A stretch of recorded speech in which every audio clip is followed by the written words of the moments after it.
All right, what's up, everybody? I had my microphone muted, so we'll try the intro again. What's going on? I am John Matos, and you are watching Abiotic Live. I still haven't figured out a better name for this, so that's what I'm sticking with for now. Thanks for coming out and hanging. I already got a few people in the chat. Got Ryan, Neil. Thanks, guys, for letting me know that you can't hear me. I very much appreciate it. Still working through the kinks of learning how to use all this software that I downloaded like a day and a half ago.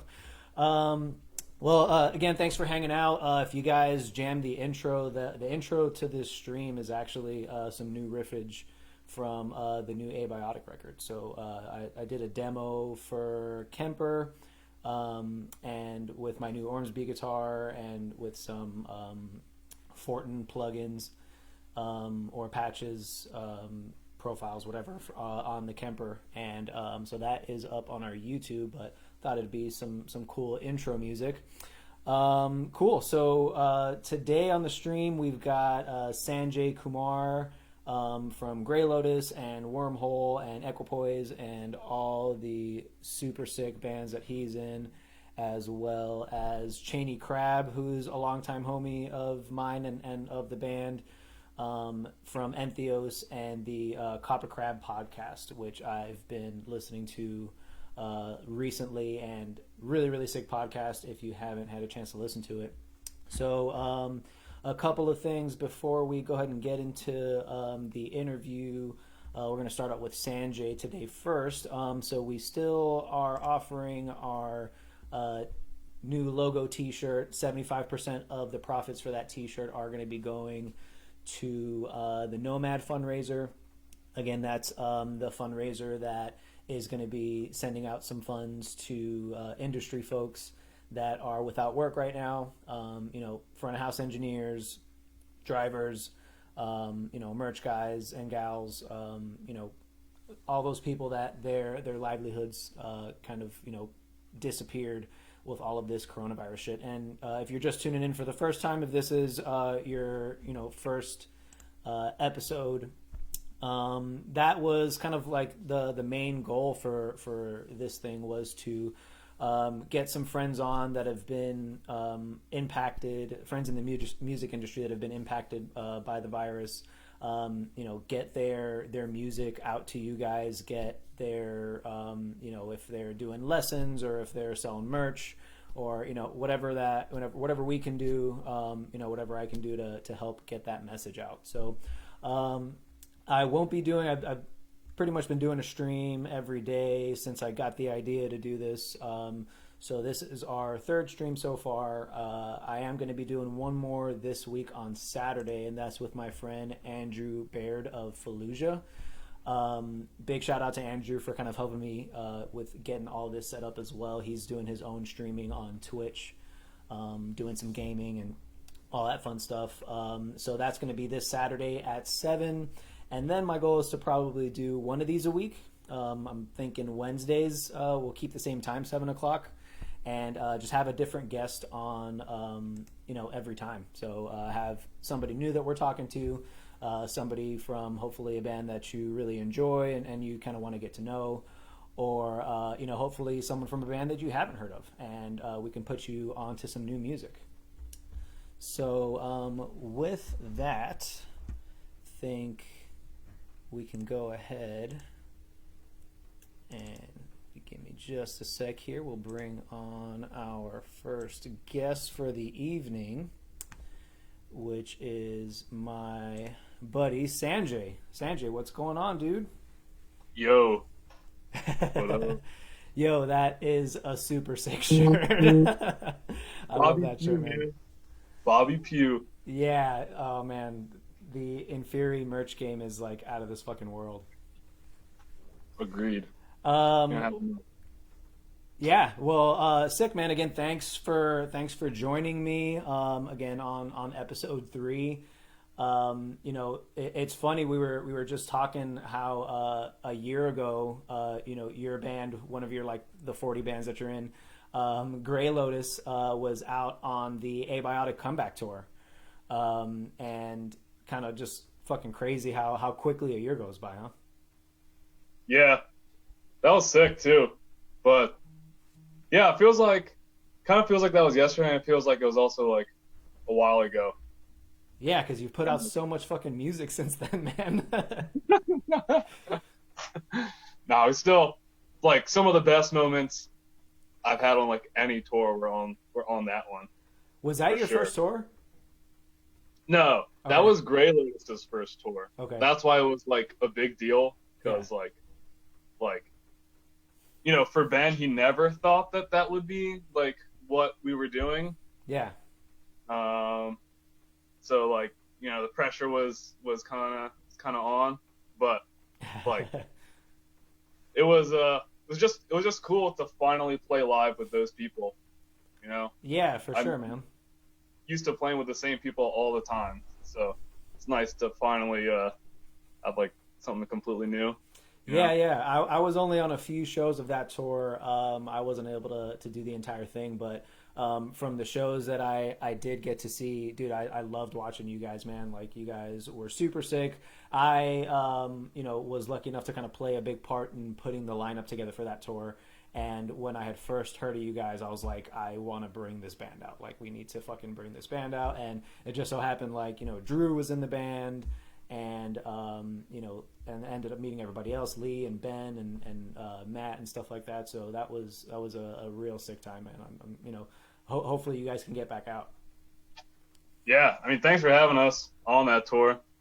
Uh, yeah, I'm also Greylotus is like since that's like the most recent of the bands, like Equipoise and like Wormhole are like kind of like keeping busy, but Yeah, like I want Greylotus to like join them in those because like I'm just as involved in Greylotus as I am in like the other bands. yeah, Like me and me and Ben like straight up write the songs together. Like not even like how most bands like in Wormhole, for instance, like I write songs, Noni writes songs, and it's like, yeah, I'll put this one after that one. Like Grey Lotus is straight up like sitting in a room writing songs like together. And then we take it to Drew, and then like gets even more, so it has like everybody's input. So it's like a little bit more special to me in yeah. that regard because it's like a true collaborative effort with my friends. Because they're definitely my friends more than they're my bandmates. So it's like inherently just fun to do it. Yeah, dude, that's super sick, man. It's yeah, you don't realize how many like different ways there are of collaborating as a band. Where, like for us, for example, right now, or even going back to the first record, like we just wrote that shit in a warehouse because nobody was savvy enough on any kind of recording software. So we just like jammed songs for like 8 hours a day, and tried to like, let's throw this section in the song and then play the song from the beginning and then put a new section in there. And so not the greatest way to do it, but we made it happen. And then on Casuistry, we were able to kind of use recording software. We still weren't super savvy, but we were able to do a little bit of pre-production. And then on this one, we're able to like pre-pro the entire album before we get into the studio. Because we've got our new drummer Tony kind of at the helm of doing production and shit. And it's a huge leg up when you can do that because you can listen to Yeah. your songs as a listener instead of like trying to listen and play them at the same time. Dude, straight up, computers made this shit way easier. Yeah, dude. Yeah, and even in like we put out Symbiosis in 2012. So it feels like forever ago, but even in that time, in the last like 5 years, it's never been easier to like write and record music. Yeah, and Tony's sick. Like Tony can do everything. Yeah, Tony Tony is is Tony is to you as Drew is to Grey Lotus. exactly like he does audio and video and like he's a fucking freak of nature. Damn. Cool, man. So definitely want to get into some of the other bands that you're playing. And so Wormhole, and correct me if I'm wrong, you guys dropped a record this year or was it late last year? That was January. Nice, man. Well, again, huge congrats on that. I've been jamming it. I put it on when when I used to go to the gym, when the gym was a thing. And, sometimes during my workouts now, during all this quarantine shit at home. And, dude, the shit fucking hits so hard with, like, Thanks. no gain.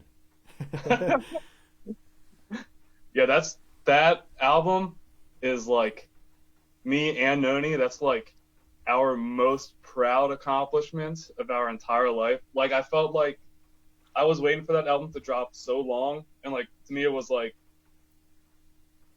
as long as this gets out, I can die, and like it'll at least be out. Like, I just need to make it that much. Yeah, that's like sick.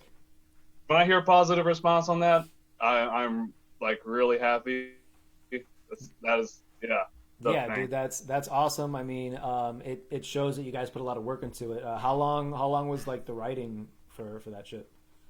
Probably like 3 years. I think the first demo I made for it was 2016, Okay.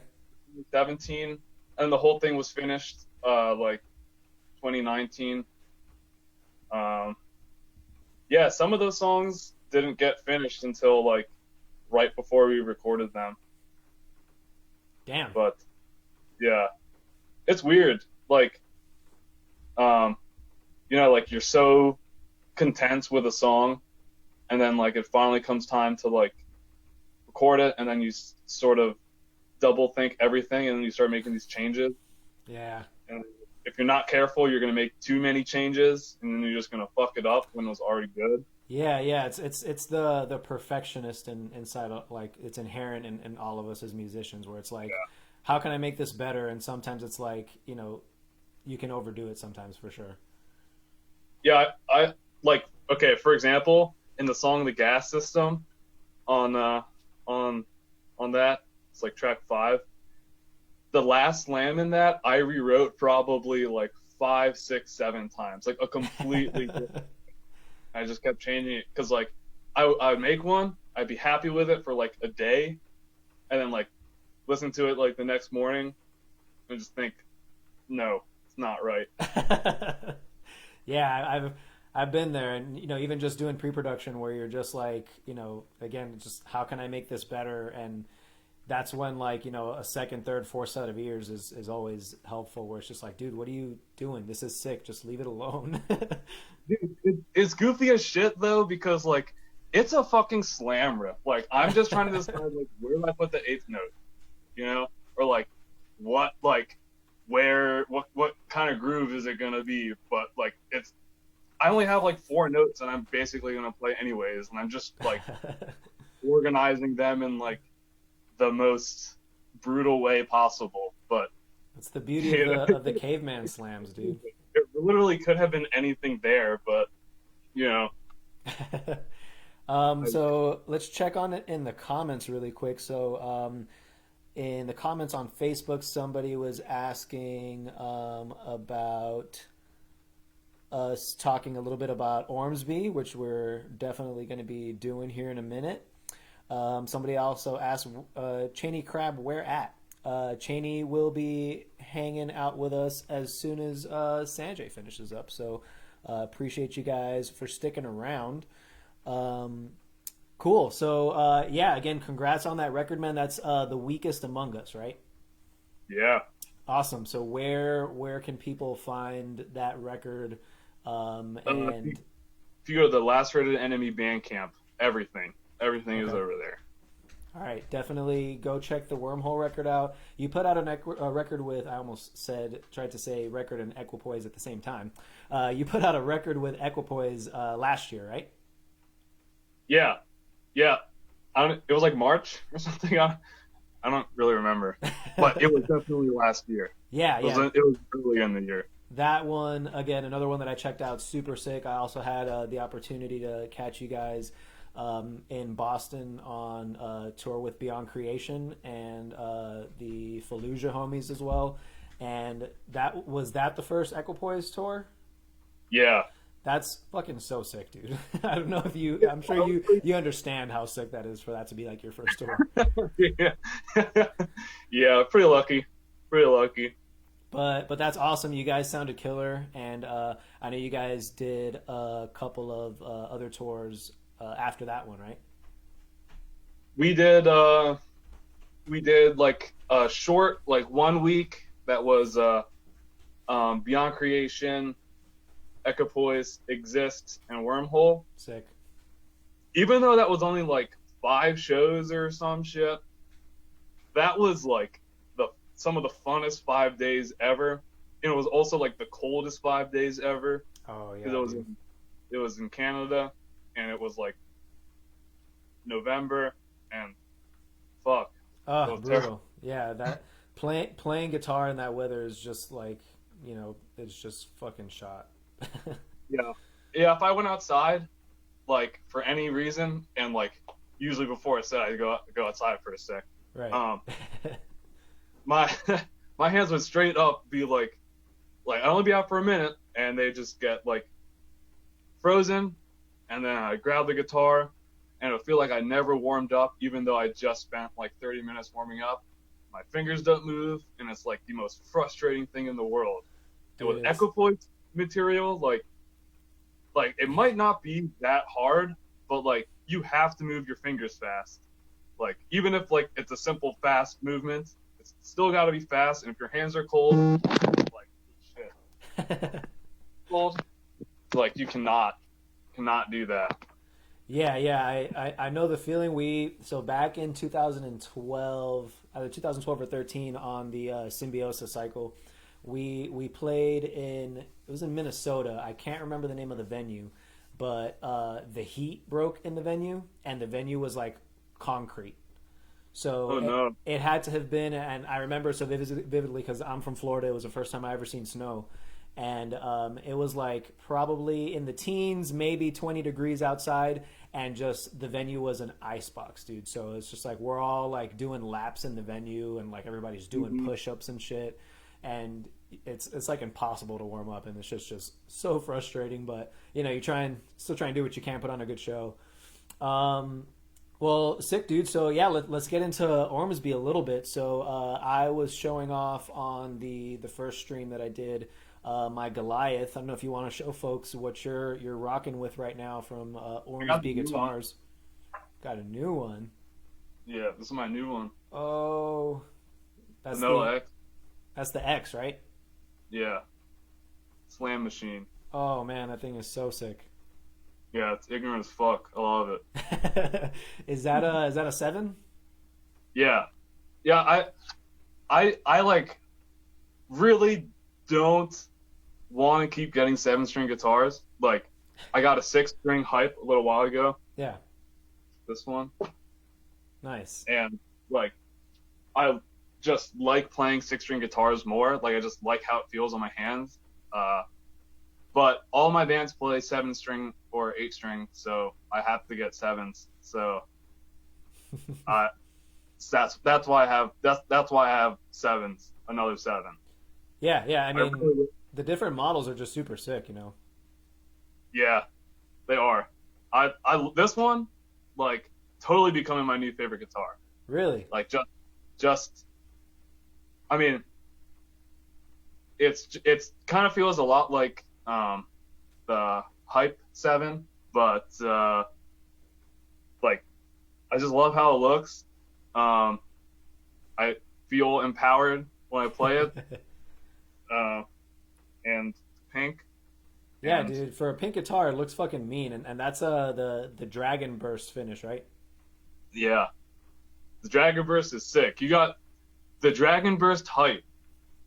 Like, that's my favorite Dragon Burst finish that Ormsby did, but like, where like instead of like all fading like to the center, it's like it would start up here like one color and then fade going that way. That shit is my favorite. Yeah, it's so sick. That's the one that Ando plays, right? Yeah. That thing is dope. Well, big shout out to Ormsby Guitars, Perry and Brian for taking care of us.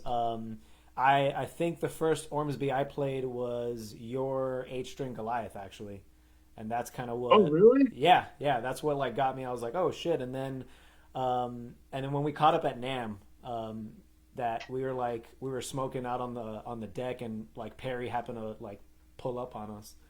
I didn't even realize that was him. Yeah, that was sick. Yeah, Yeah, that smoke out was crucial for my demo. yeah, that's right. Then we went down and you played your demo. That was sick.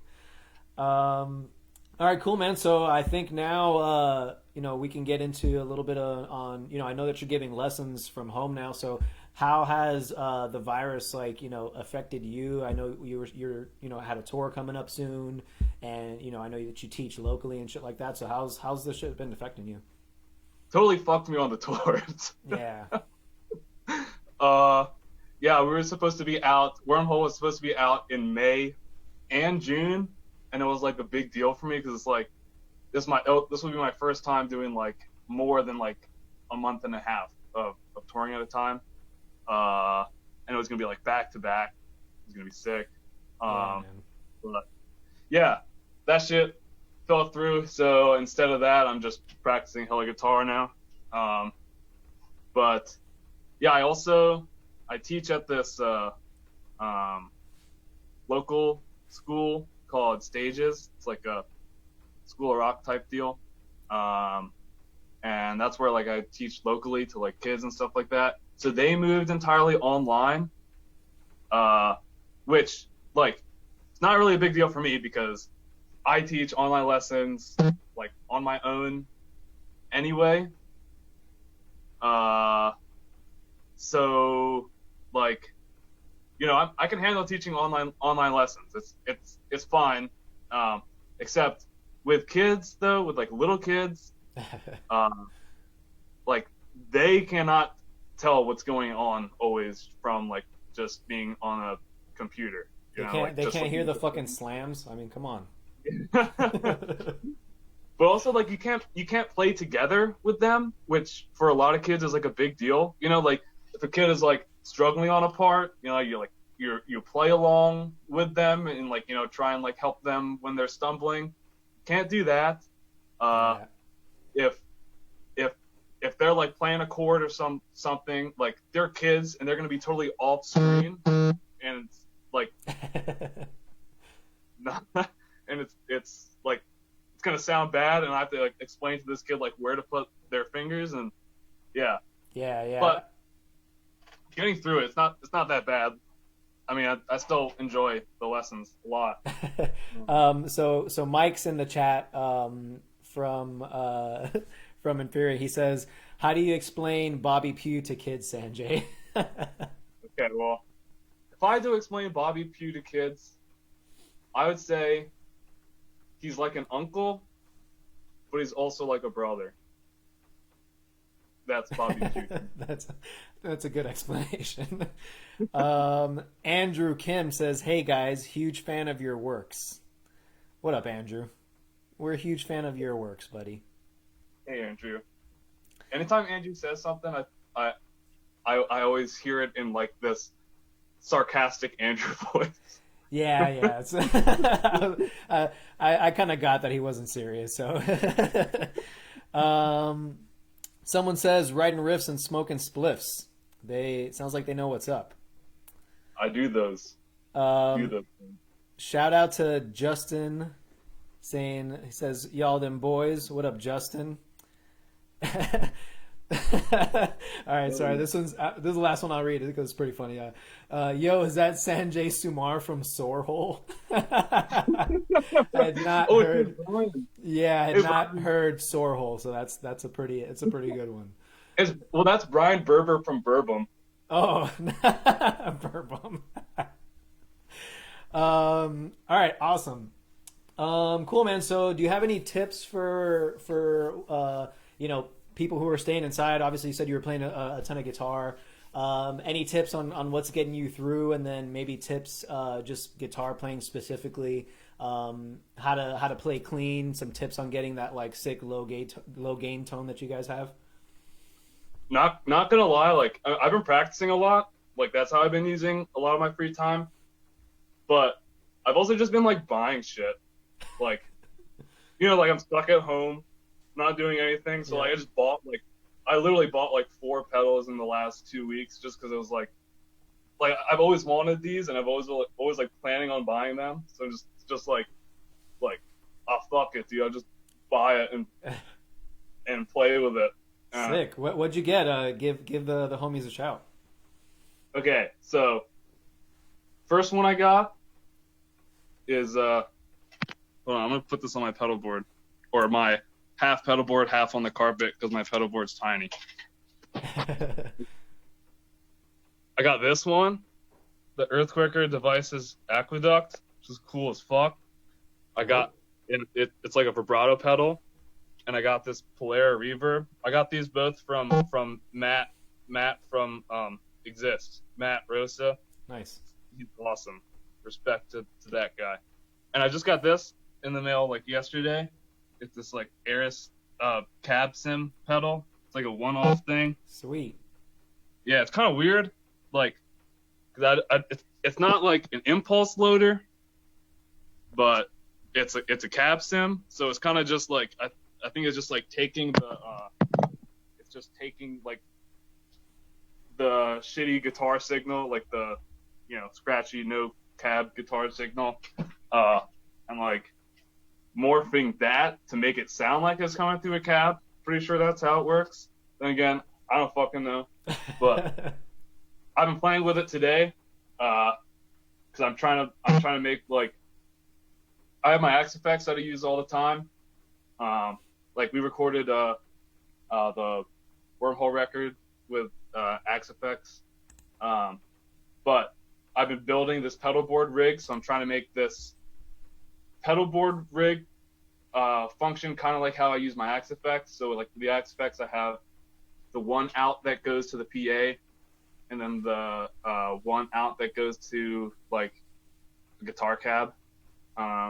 So right now I'm using the Nemesis preamp from Eris as like my amp sound. Tight. And then it's going into all my other pedals, and then into the cab sim pedal. The cab sim pedal has 2 outs, one that goes to the PA.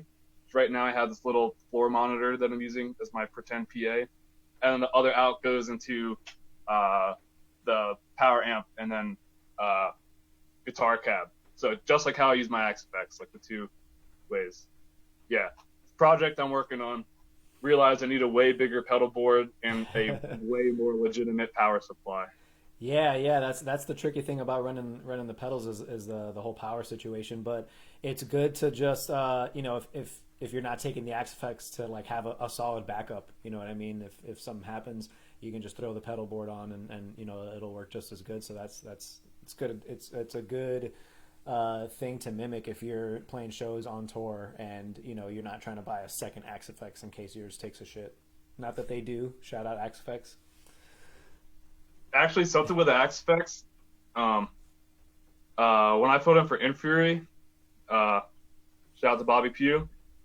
When I put in for Infury, they were just using one. I didn't even know I could do this. They were just using one Axe effects and running 2 guitars into the one Axe effects and then into 2 power amps, like that, which is like that's fucking super crazy. Convenient because the rack it's like just a 4U rack that has all the guitar sound that we need. So then with Equipoise, we did the same thing when we went to Mexico, because Nick doesn't have an Axe effects, and like it's way easier to travel with just the one. Like I can fit that motherfucker in my suitcase, like so it's portable. Yeah, we did the same, like two guitars in through the one Axe effects, and then like we have like 4 tones each, so then I had to dial in like 8 scenes for like all the different combinations of the tones that we have in the songs, because like they were getting switched from Logic. Yeah, and it worked like flawlessly. Like it was amazing how well it worked. So That's killer. I wasn't. I had heard like Axe and like even the Kemper could do similar things. That's what I use a Kemper, but that shit just sounds like fucking rocket science to me. And then it's like anything, right? That it's like it sounds so fucking daunting, and then you figure out the trick, and it's like, oh, this shit was so easy. Why haven't I been doing this for for years? yeah, I like the convenience. I like that I can just take this little like box computer thing on an airplane and sound exactly like I do in my living room. Yeah, exactly. Justin says two foos, one Axe effects. Definitely a food. All right, sick man. So from all the touring that you did in the last, I don't know how long you've been touring now, but in the last couple of years at least, what would you say was like? Do you have like a standout like tough moment that shit wasn't going right, or like you had to kind of like push through? Okay.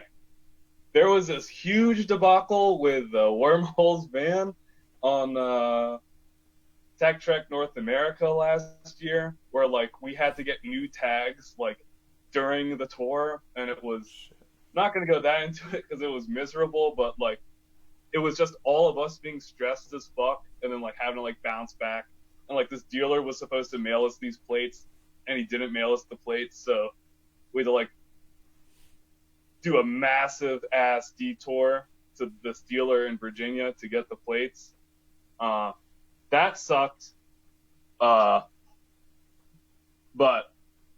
and then the other one that sucked is Equipoise had like some border issues, which was like turned out fine, like not that bad, but like you're a band and like one person's having issues at the border, like it just stresses you out for the whole thing, especially because like we had to go like back into Canada and stuff like that. So yeah, that was my only bad border experience, actually. Never had one that was well, actually no, I'm definitely talking on my ass. The European border got really scary. Really? One time with Volvagenia, we got on this tour. This was 2018. It was Volv and Wormhole. We were sharing a van with Volv, and like, all right, so it's like a big van with Czech plates going into France. It's like whatever, they think that's sketchy, so they pulled us over, like looking through all of like the van and stuff like that, and I found like the Volvagenia CDs, and they were like, what the fuck is this? And they thought it was so funny. So then like they were like, Volv was explaining it to them, and they were just dying the whole time. Like they couldn't believe that like this music exists with this imagery. That's hilarious. And then so then Volv signed the CDs and gave it to the guards, and they were just like, yeah, dude, just go. It's cool. Nice. Yeah. We've had our run-ins with like cops and like shit like that border, and they're just like, you guys do what? Your band is okay. You guys can go fucking be ridiculous wherever you're going. Sure, whatever you want to do. Dude, one time we got pulled over by these cops in South Carolina, and I'm pretty sure it was just because me and Anch in the front seat, South Carolina, both brown. Just saying, because there was no reason to pull us over. But like the cops were like hyped that we were in a band. They were like, "Whoa, this is just like the Motley Crue documentary." But yeah, I don't know if he realizes that like the cops are the bad guys in those movies. But I don't know if they have that much self-awareness a lot of the time. Not speaking in a blanket about cops, but in my experience anyway. I was still hyped that we got off like easy, like no issues, just because this guy had some weird fantasy in his head. Yeah. So it's cool with me, man. Like if he's pulling over other bands like and doing the same, good for him. Yeah. Well, let's get into some spliff talkage, dude. So another part of this podcast, if you will, just because my profession outside of music is in the medical marijuana industry. So I definitely like to talk to the homies that enjoy their weed and what kind of weed they enjoy. So have you ventured into, like, if you're an indica guy or a sativa guy, or if you have like a specific strain that you like? Definitely a sativa guy. Yeah. Yeah, I like to get I like to do things, so I like to have that little energy or motivation boost that it gives me. Nice. You have a specific strain? I know. So, one of my favorite parts about getting to do what we do is just getting to like smoke weed everywhere in the world. And it's really, I don't know about for you, but for me, it's where I've, met some of my best friends now. Just like, hey, when you come to town, let's blaze. Yeah. And now those are people that I have been friends with for like 10 years. I agree. I love those. I love the bonding experience that it provides. Yeah, agreed. Any strains that stick out that you like? Dude, I don't have access to that stuff in Baltimore. Oh, right. Yeah. So it's just like if the good or the medium good. Yep, literally. Word. Cool, man. Well, where can people get in contact with you if they want to take a lesson? Again, if you want to just like plug all of your music on where people can buy it and how they can support. Yeah, so I'm doing a bunch of lessons right now, like all online. You can just contact me on Facebook through this or on Instagram, Sanjay Shreds on Instagram. Yeah, I have fun doing lessons, and I hope people who take lessons with me have fun doing lessons with me. Plugs, gotta plug Wormhole. Like, if you know me, the thing that I'm the most proud of is that band. Like, that's me and Noni's brotherly bond is that band, basically. Yeah. So that album just came out. Hope you listen to it. It's only 28 minutes. Like 28 minutes. I'm showing the cover art right now. You can just walk like to 7-Eleven and back, and you'll be done. Just stay away from people on your fucking walk, please. Oh, true. Yeah. Okay. Yeah. Walk to your backyard and back. And then other thing I want to plug is Greylotus. People gotta, like, most people who know me don't know me from Greylotus, but the new Greylotus stuff that me, Ben, Drew have been writing and soon to have Lee vocal and Matt drums on it is something I'm like extremely proud of. It's like the most collaborative thing I've ever done in terms of music. Yeah, I'm super excited for that to come out. And I know people have been listening to the Equipoise record, but there's new stuff too that I'm actually writing this time. Sick. And it's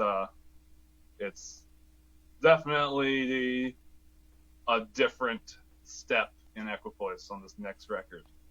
Nice. Killer, man. Well, stoked to hear all the material that you got coming out. Again, big congratulations on the Wormhole record, Weakest Among Us. It is super sick. I'm going to show the cover one more time. Definitely go check that shit out, stream it, buy it. Hit Sanjay up for some guitar lessons. Again, this is not for nothing. Sanjay's one of the cleanest players I've ever had the pleasure of seeing live, on video, whatever. So I can't recommend taking a lesson with him enough. Check out his other projects, and definitely if you are considering buying an Ormsby guitar, now is the time to do it. Sanjay and I will definitely give you any recommendations that you need. If you have any questions on them, hit me up. Sanjay, I'm gonna just put you on blast and tell people to hit you up about the Ormsby guitars too. yeah, of course. I don't think you'll regret it. So, dude, thanks so much again for coming on, and hopefully you'll be coming through Massachusetts with one of your sick bands soon, or we can get back out on the road together, man. Yeah, I'd love that. Thanks for having me, man. Yeah. See you, dude. We'll talk soon. Hell yeah, brother. All right, guys. So that was Sanjay. Thanks for hanging. So now, real quick, while I get ready to bring our next guest on, I'm gonna get into the chat here, and we'll choose someone to win a free Abiotic shirt. So I've got some merch hanging at the house here. So I'm just going to scroll through the Facebook chat. I'm going to let it stop, and then the person in the middle will get a free shirt.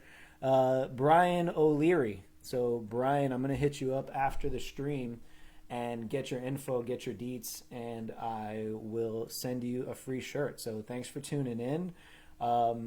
We've got probably double the viewers from what we did yesterday, which is pretty sick. And the goal for this, for sure, is to eventually get this on, podcasting, like streaming platforms. So, if you're not able to catch the live show, you'll still be able to listen to this after. So now I'm going to go ahead and bring on our next guest. So give me just a minute here to get this looking right. And Chaney, what's happening? Let me make sure you're not still on mute. Give me a second here. Yes, you are. Oh, I am. Yeah. Hey, man. Let me fix this. You see, I'm just a master at this, aren't I? I know you're getting really good at this whole conference call thing. Yeah. What's happening? How are you? I'm good. How are you? That was a good interview that you just did with Sanjay. Well. Oh, well, thank you very much. I appreciate it. Yeah. Oh, yeah. Loved it. Sick. Well, thanks again for coming on. I know, we've got a ton to talk about. You've got a shit ton going on. Right now, just right off the bat, I'm gonna plug the new Entheos song, which is absolutely bumping. I'll let you talk a little bit about it. Yeah, cool. So I've got the cover, or the art rather, for the single, and tell us about it. Tell us about the name. Maybe give us some insight to the lyrics, why you gave it the title that you did. Yeah, so the name of the song is Remember You Are Dust, and really the meaning behind the song, a lot of the lyrics that I write are philosophical. I studied philosophy for a while in college before I quit to do the band thing. So all of my stuff is kind of routed there, and the song is about just being aware that we're only here for a certain amount of time, and after that it's all dirt, baby. So yeah, that's what it's about. And it just so happened that it came out at this time where we're going through this whole coronavirus thing, and I feel like people, at least in my life, are kind of getting more like back to basics and realizing what they really want in this world, which is this cool side thing that's happening. And so I think that putting that song out now kind of really aligned with the times for me. So yeah. I'm really proud of it. I'm really proud of that song. That's awesome. Yeah, it's like I said, I've been jamming it. It's super sick, and I was thinking the same thing, kind of just checking the title out, and I was like, wow, it's pretty ironic that the song came out when it did, and with everything going on right now. Right, I know. And we named this. Well, I named the song a few weeks before this happened. Actually, it's something I was watching Anthony Bourdain, No Reservations, and he said like an entire sentence, but in it he said, "Remember you are dust," or "Remember that we are just this dust after we die," and that's where the title came from. Yeah. Oh, that's sick. Rest in peace to Anthony Bourdain, man. I know, what a fucking badass, man. Yeah. With a badass job. And he paved the way for anybody else who's doing it, really. And absolutely. And there's something about his show. He's just such an honest guy that you can't really help but to like what he does, because he's salt of the earth. Something comes across about him that's so genuine that makes you really want to hang out with him and really interested in his perspective. It's not clean cut, and it's not like a lot of stuff that was on TV at that time. I mean, now there are all kinds of like shit shows going on with reality TV and everything, but so bad.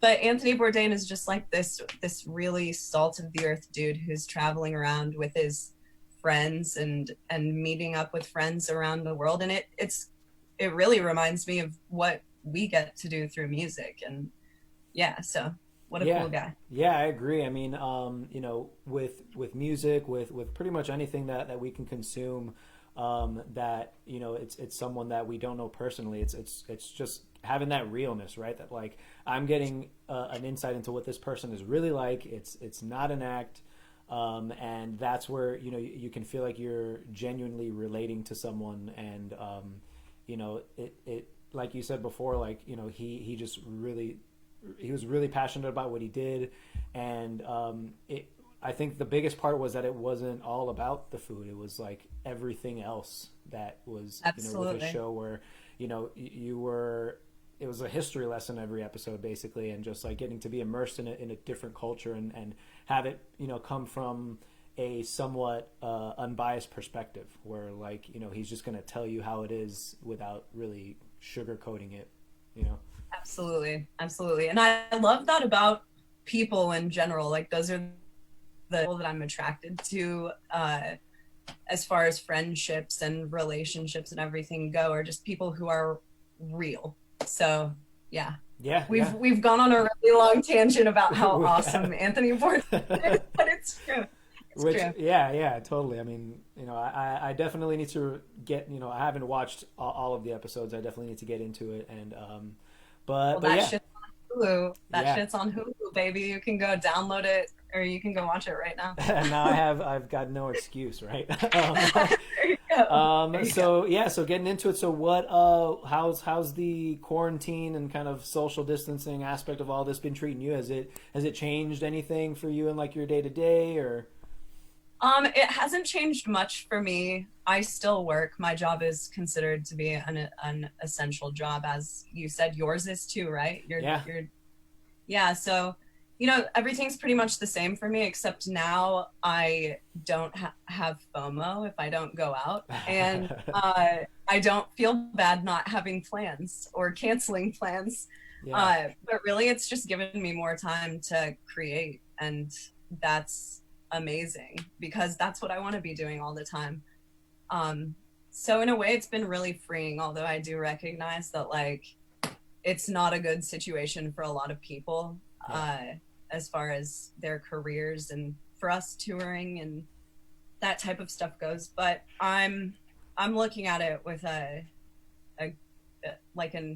good perspective, I think. And yeah, so it's pretty cool. But you know, when you go out in public, I was just telling Naveen that last night I was at the grocery store, and it felt like I had a magnetic shield around me, because people would dip when they're 4 feet away from you. They'll kind of like turn in the other direction, and people are going out of their way to stay away from each other, and that's really interesting to watch. It's the strangest fucking thing, dude. Like to go out and just everyone's just like, you know, in their bubbles, like you said. It's you know, I haven't gone out too much, but I did have to stop in to get some flowers for my wife for our anniversary. I was like, you know, I'm gonna do something for her, so stopped into a local grocery store that has you know, a florist, and it was just really, really strange, and we were talking about it a little bit yesterday on the show, but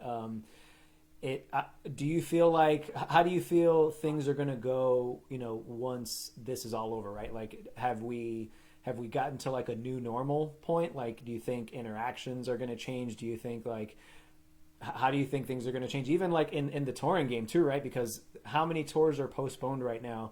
Is there going to be like a show every fucking day? Like, no, I'm really interested to see how the whole touring thing pans out. My assumption is that more people are going to want to go to shows, because now we have this recognition that, hey, this shit isn't forever. Like, things can change on a whim.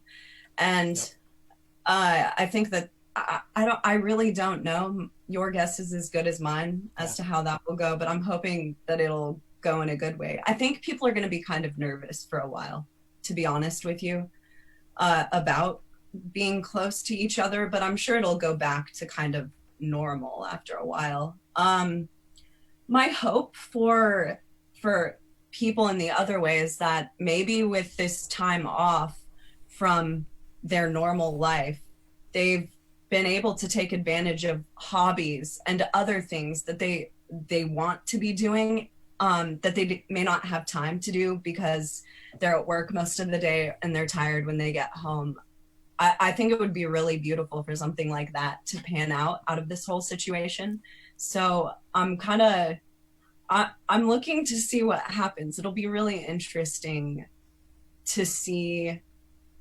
I don't know. It's just really strange. You know, we've gone in the blink of an eye from everyone being normal and being willing to not really pay attention in public because they don't care if they run into you or whatever, to everyone being very self-aware. Yeah. Like people, I don't know if you're doing this, but in public, I remember, oh yeah, it's not really cool for me to touch my face right now. So if I catch myself going to touch my face, I'll kind of back down. And it's just weird, this heightened sense of awareness. And I'm not really sure where it's all going to go, but I'm definitely really interested to see how it all pans out. I wonder if it'll go back to normal after a while, or I don't know. That's what I'm thinking too, and it's funny you make a funny point with the hand or the face touching thing, where it's like, not only that, where I'm like trying to not touch my face, but like if we've been trying to, my wife and I go out for walks in our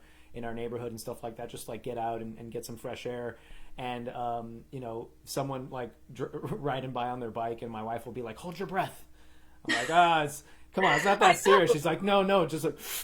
Well, the thing is, and now you have no idea how the people around you are going to react, because everyone is, while there's a heightened sense of self-awareness, there's also everyone's paying attention on this microscopic level to everyone around them. Yeah. And you're afraid that if you make, at least I am, if I make the wrong move in front of someone, that they're going to like call me out in the middle of a fucking grocery store about touching my face or about getting too close to them, or I don't know. It's a very interesting time. Yeah. Strange. It's strange. Yeah, and it definitely, for me anyway, was just like, wow, like all I fucking do is touch my face. That's like it's just all I do. And me too, man. Like I wear glasses sometimes, and every 5 minutes I'll catch myself like rearranging the glasses on my face, and it's like it's out of control how much I touch my face. But it's crazy. But so go back to the new Entheos tune. So you guys did all of that in house, right? So you guys did all the tracking, the mixing, the mastering, and everything. What was that like for you guys? I mean, it was really awesome. In the past, we've always tracked guitars and vocals and bass in-house. So drums are the only thing that we haven't done before. But Naveen and I moved into a house in November, and he's an engineer. And this is what I think he should have been doing the whole time. And I'm glad that he's finally doing it, because he's a really, really good engineer. And now we have a drum kit set up in our house, and he can actually play acoustic drums on all of our shit. And awesome. it was a fucking awesome experience. I think that we're going to do it a lot from here on out. We'll probably enlist some people when it comes to making a full length to mix and master. Yeah. But I mean, it was really great, man. Any way to save money in this day and age, and we have the technology to do it. And like I said, Naveen is really great at doing it. So it feels really good to finally take full advantage and to be able to, because for the past 7 years, we've lived in, it was a barn. It's like a studio apartment. But it was really like a barn, like an in-law unit behind his mom's house. And we just really couldn't we never have been able to have a drum kit in our house. And there were a lot of things that he just couldn't do because of our setup. And getting this new place has really enabled a whole new world of creation, because he can play drums all night and day. We don't have any neighbors, and we can play music as loud as we want. And yeah, it's been really cool. But like I said, I've worked with Naveen doing vocals for the past like 7 years of my life. He's the only person who's tracked me, unless I'm doing myself. So yeah, I love doing it that way. We feed really well off of each other. And of course, this is the first time around that Naveen has tracked all of the instruments for Entheos. So anything other than vocals, it was kind of him on his own. And he is a guy who works really fucking well on his own, and I think it's been really cool for him as well. That's fucking awesome. Yeah, we did something slightly similar with the single we put out last year, Emerald. So we did basically all of that in-house, aside from guitars were recorded with our buddy Phil in Florida, but everything else was done kind of, you know, in Massachusetts with the rest of the guys. And great experience just to be able to you know, collaborate in that way. And there's not, you know, obviously definitely doing stuff in the big legit studios is really sick too, but just to be able to, like, you know, not worry about the time, and you can kind of go back to parts when you need to, and be able to, like, just kind of make it a little more, you can put some more time into it, really.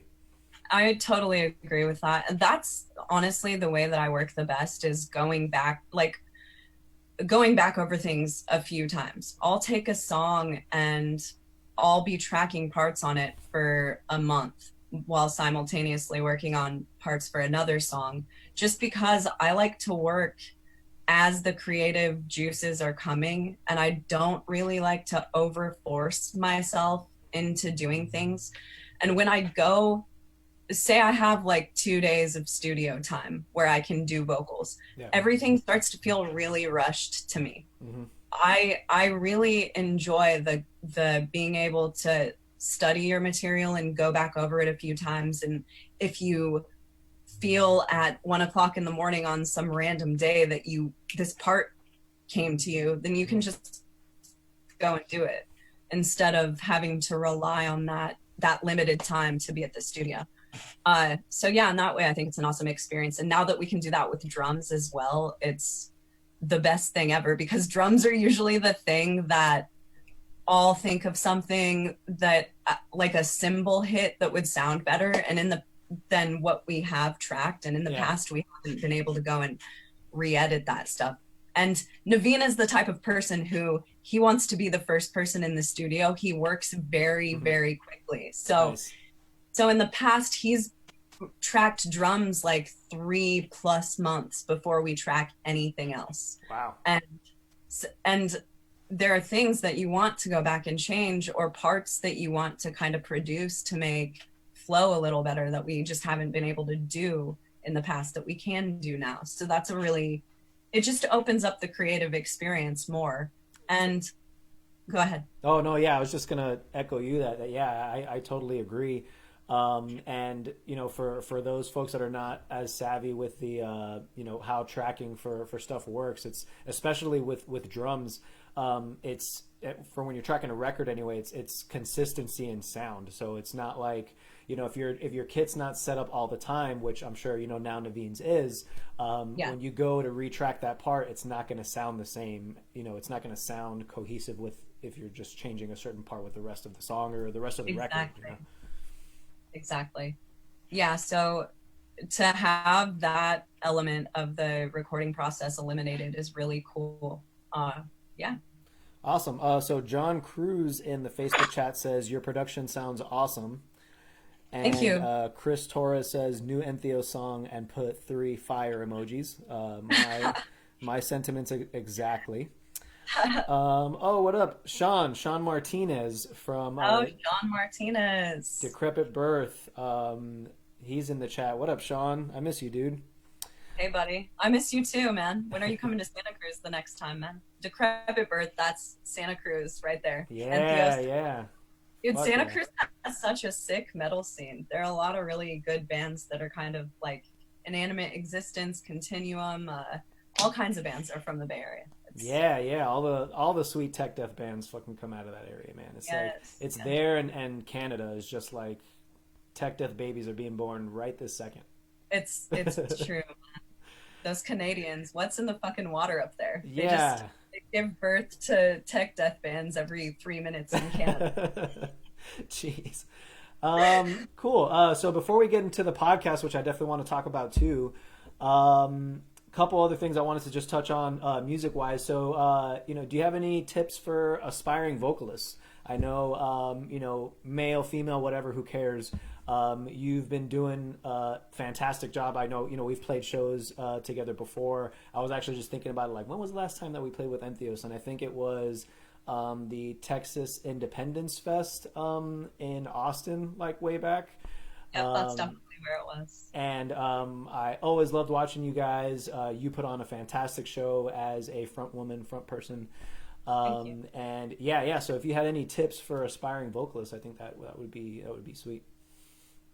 Yeah, I mean, the best tip, period, is just practice, practice, practice forever. Never stop practicing. Don't let outside sources take control of you and think that you're not good at something. Just push through and practice. And now there are all kinds of cool vocal tip videos on the internet, and there is some super useful stuff out there. So YouTube, how to do vocals, how to get better at something that you think you're lacking at. Yeah.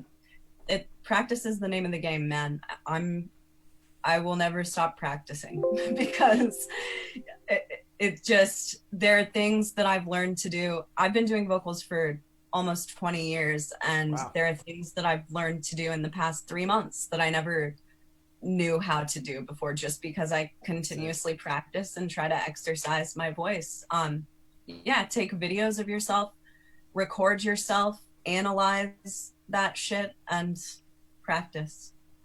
Awesome. Yeah. I mean, that stuff translates into guitar as well, where it's just like recording yourself, I think is huge, right? Just being able to have that, that tool to listen back on yourself, listen, like kind of like we were talking about with Sanjay, be able to listen to yourself and to your music as a listener is a huge, gives you a huge, foot up when you're trying to release music and stuff like that.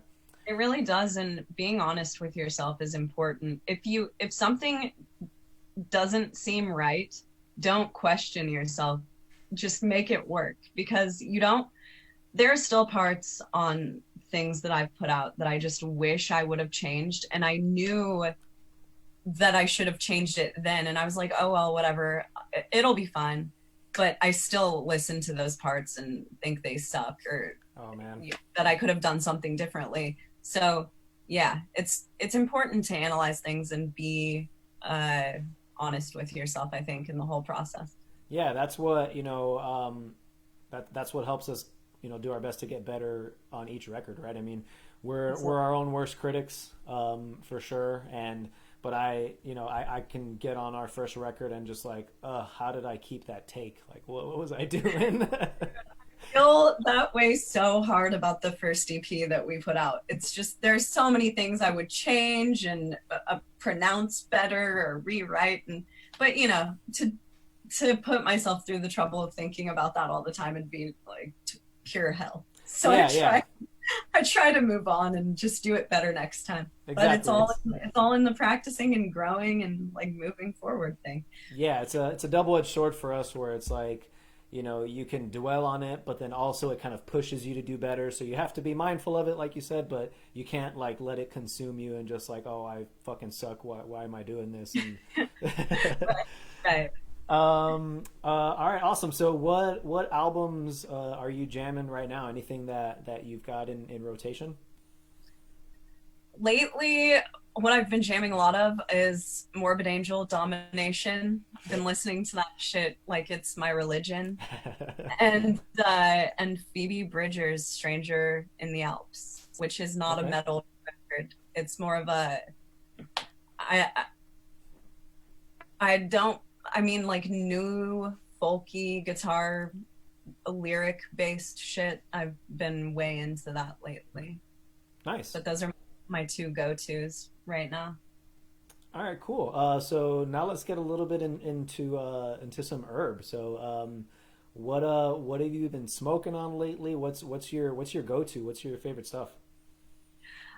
Lately, actually, I just got a delivery while you were talking to Sanjay on the phone Oh or no on shit. the conference call. So I just got this awesome stuff called lava cake, which has been Lava my cake. favorite. Lava cake has been my favorite strain lately. I'm really into indicas, Okay. anything that's hybrids that are indica dominant. I'll do sativas sometimes with my coffee. And luckily, I live in California, so I can be the pickiest person Yeah, you can ever get real about this bougie with shit. it. Exactly, you know I am. So I'll do a little bit of sativa or a sativa dominant hybrid in the morning, but if I smoke it beyond the morning, I get super anxious and I just can't deal with that. So I tend to smoke indicas. And like I said, that lava cake is really good. Granddaddy Perp is always my go-to strain if I can get it. But yeah, I also got this stuff called Ghost Breath, which is super. Ghost breath. Yeah, have you heard of it? I know one of the cross strains, Grandpa's Breath, which is like it sounds like where it would be coming from, but that sounds fucking awesome. I wonder if the other strain is Ghost OG. That's what I was thinking, but yeah, I'm on the same page as you as far as the indicas go. The sativas get a little racy for me too. I do get a little bit of anxiety with the sativas too. So, Well, are you a person who has anxiety naturally?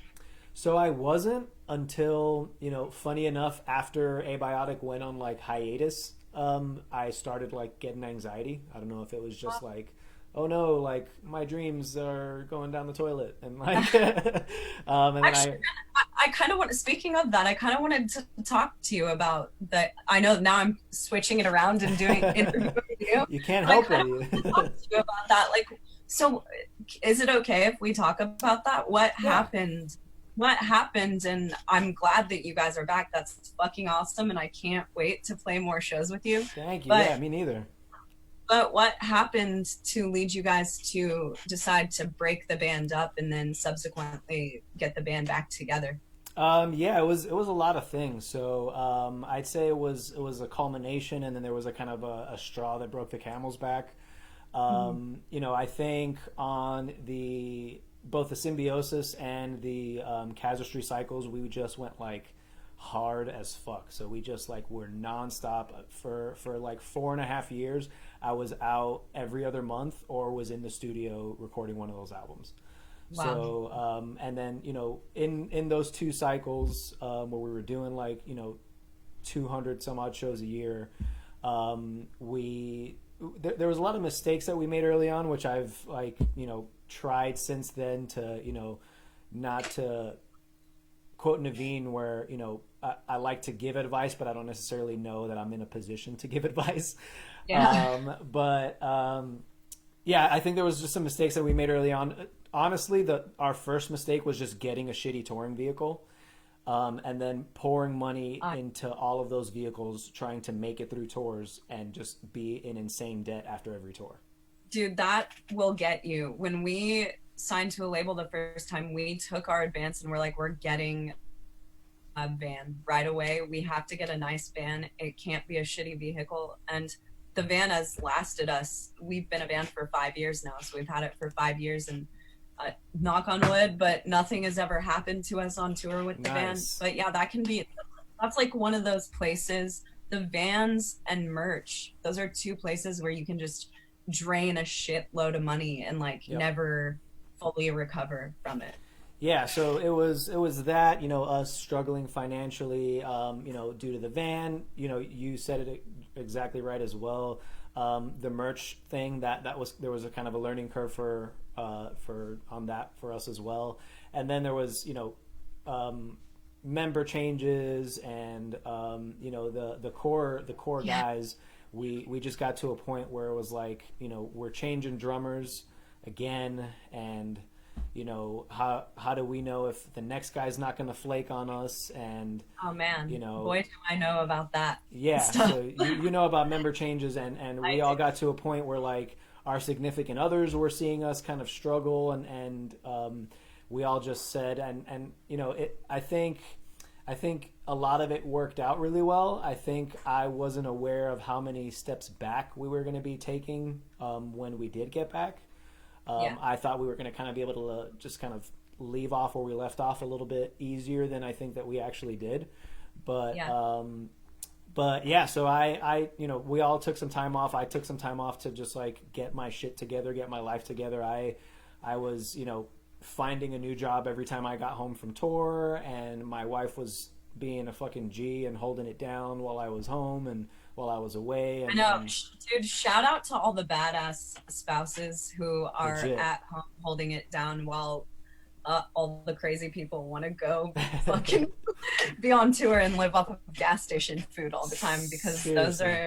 those are some badass motherfuckers. Yeah, I can't shout her out enough. She was, working full time, taking care of our 4 dogs while I was out, doing the thing.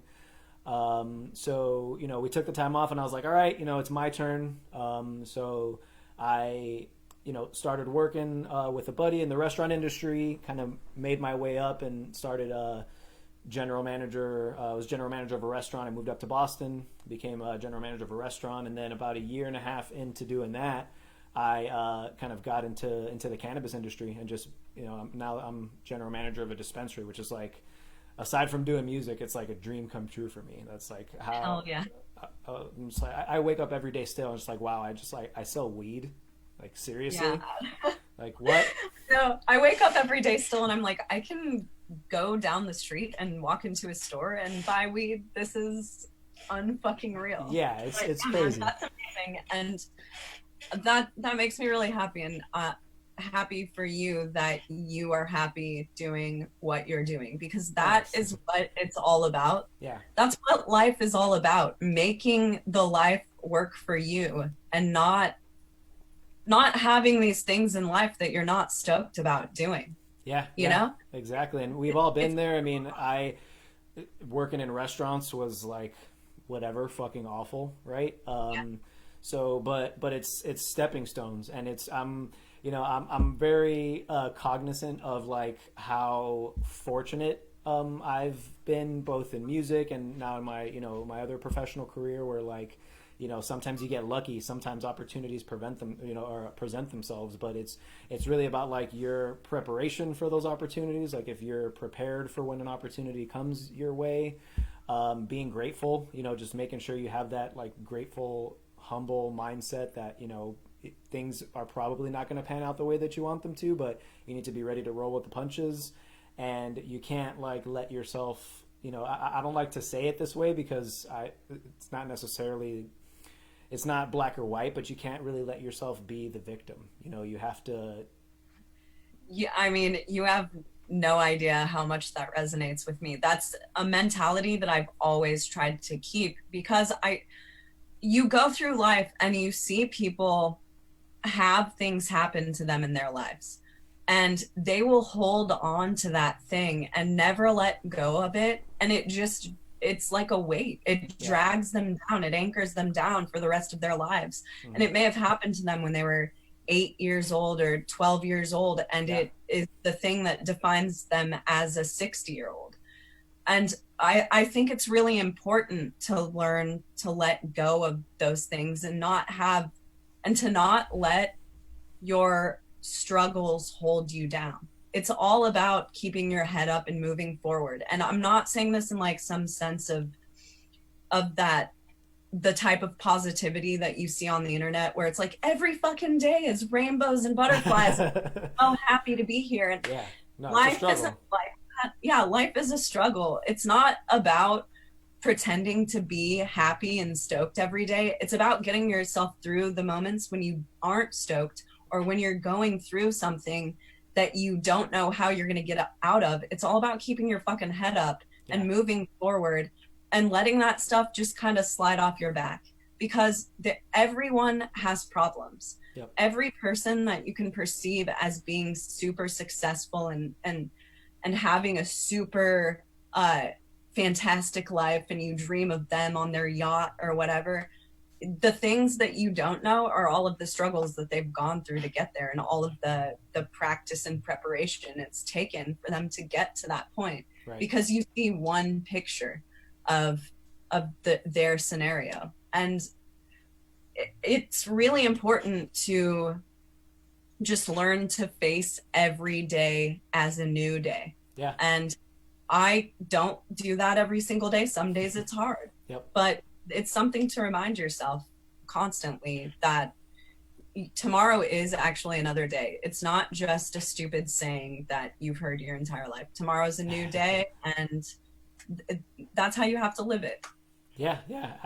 Well, I've been talking for a little while. My voice is going already.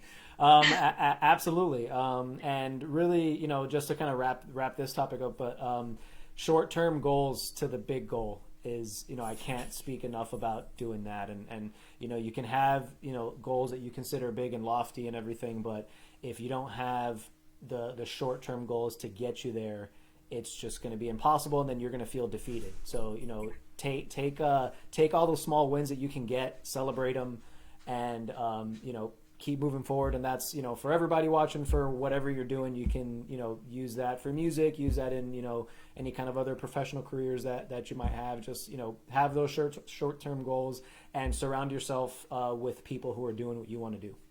Absolutely. Beautifully said. Oh, thanks. All right, sweet. So let's, you know, since we kind of got you interviewing me podcast style. Hey man, you know I'm good at this podcast. Let's talk about yours a little bit. So we've got I'm throwing the logo up here, the KoperCrabb Podcast. So talk to us a little bit about that, where folks can listen to it, and how long you guys have been doing that. Oh, yeah, so KoperCrabb Podcast, what up? So it's a podcast that I started with my fiance. If you are hip to my band or know anything about me, you probably know about Naveen as well, because we're partners in life and music and now podcasting. So yeah, we started this podcast, and we have some episodes that are on our own, just talking about like the music industry from our perspective and touring and all kinds of stories and that type of thing. And we get our friends to be on, and yeah, it's been a really fun time. We started in, I think it was late October when we started. So we've been doing it for about, how many months is that? 5 months?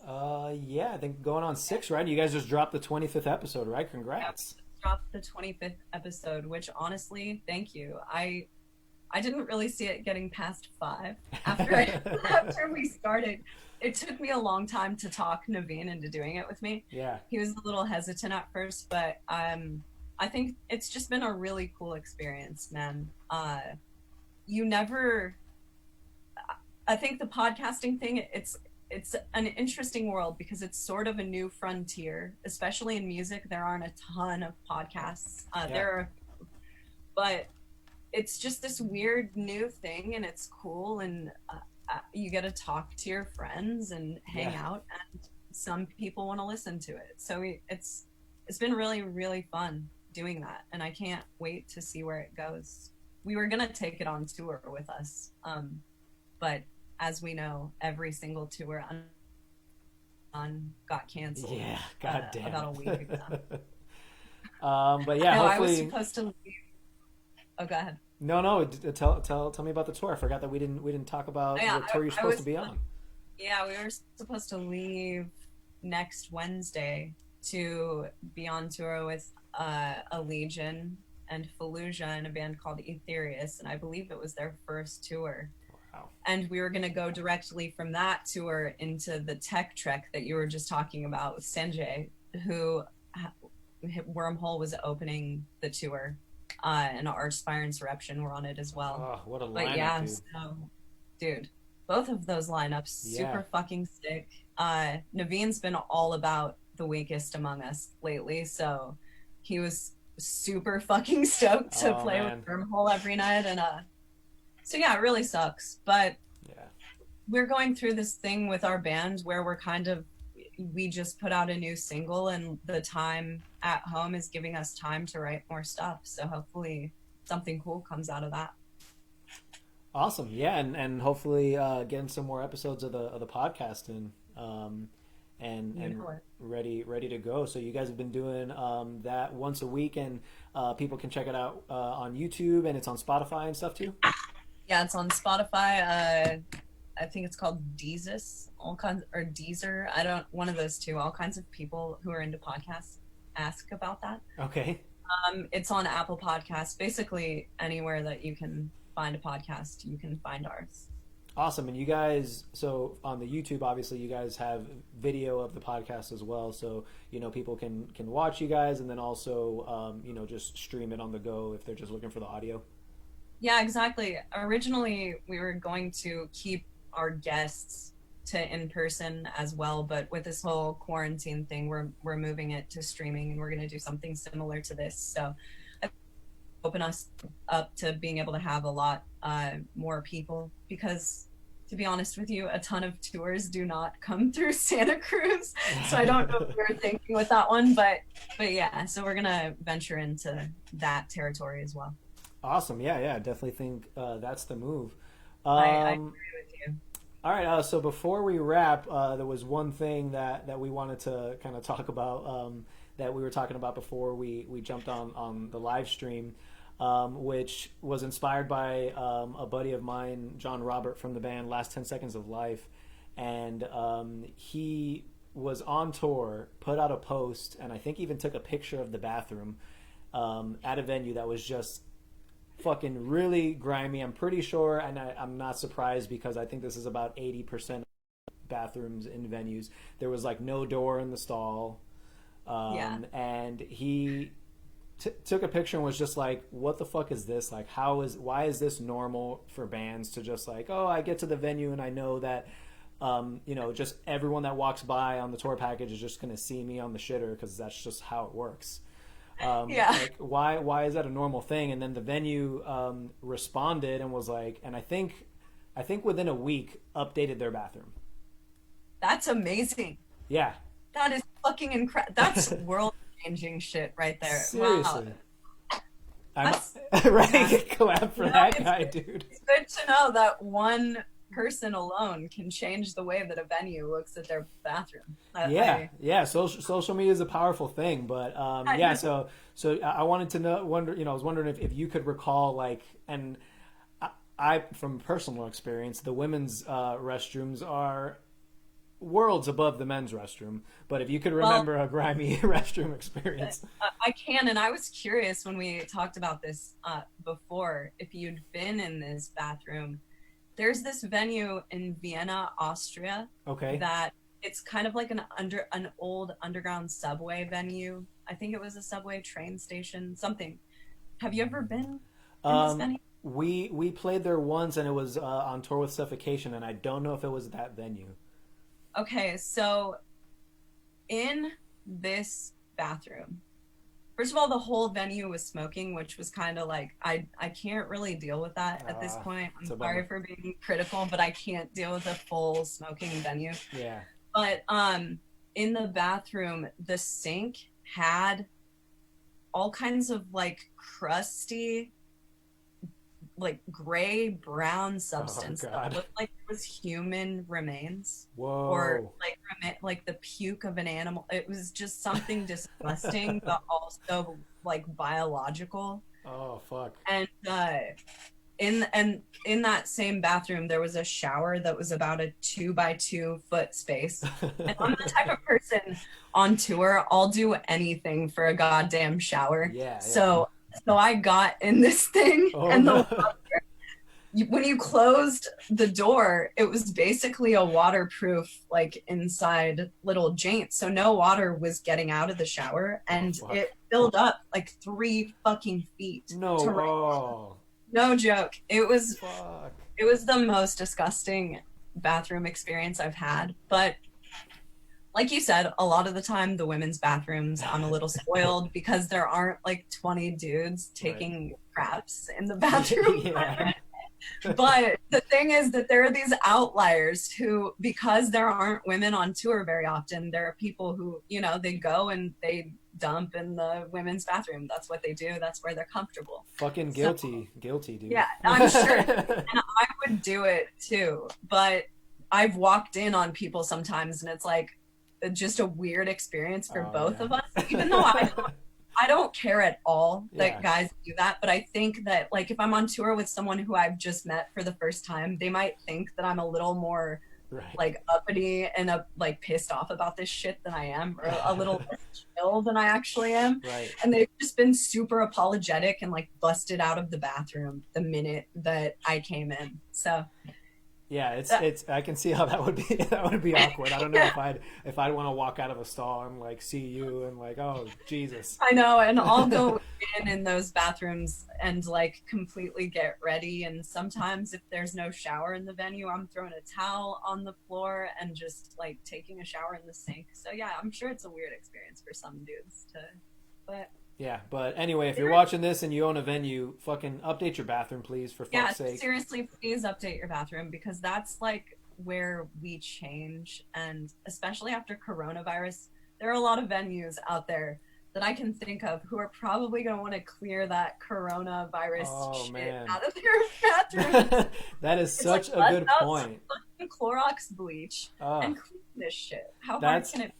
Now that you mention that, I'm betting that like 80% of tour sickness comes from the bathrooms that we have to use on tour. You know, that's actually probably very true. Like, and the doobies that we share. That's fair. That's fair. Yeah, just recklessly sharing the doobies. I know, it's like people are sick, no one gives a fuck. They're just passing those doobs around like, you know. All right, awesome. Well, Chaney, thanks fucking so much for hanging out. I really appreciate it. Again, I look up to you and Naveen, you know, so much, both musically and, you know, in the whole podcasting thing that I kind of just started on a whim. And, you know, kind of like you mentioned before, just stuff that I've always wanted to do. And now we've got the downtime to do it. So I'm kind of trying to take advantage of all the time. So hell yeah, that's awesome. And now that Naveen and I are capable of doing this conference call thing, we're gonna have to get you on KoperCrabb. Yeah, hell yeah, I'd absolutely love to. Anything else you want to shout out where people again can follow you? You know, listen to the band, the podcast. Yeah, just on every social media site, we're at Entheos Official. Go follow us. We just put out the new song, Remember You Were Dust. Go listen on Spotify, YouTube, basically anywhere that music can be found. Follow us and listen. Awesome. All right. Well, thanks again. Have a good night, and we'll catch up soon. And hopefully, after all this crazy shit, we'll get to play some shows together. Yeah, man. I hope so. We got to make that happen. Yeah. Hell yeah. All right. Take care. You too. Bye. Peace out. All right, everybody. So that has been the, I guess we're calling this a podcast. That has been the podcast for the night. Thanks so much for hanging out with myself, with Sanjay, and with Chaney. Again, going to be doing this on Saturday with my buddy Andrew from Fallujah. So same time. On Saturday, and then we'll be doing weekly streams on Wednesday at 7 p.m. So thanks for everyone. Here we go. Thanks for everybody who has joined in with us today, who has been bearing with me with any kind of technical issues while I, you know, try and learn how to do all this shit. And I hope to see all you guys on Saturday. Have a good night.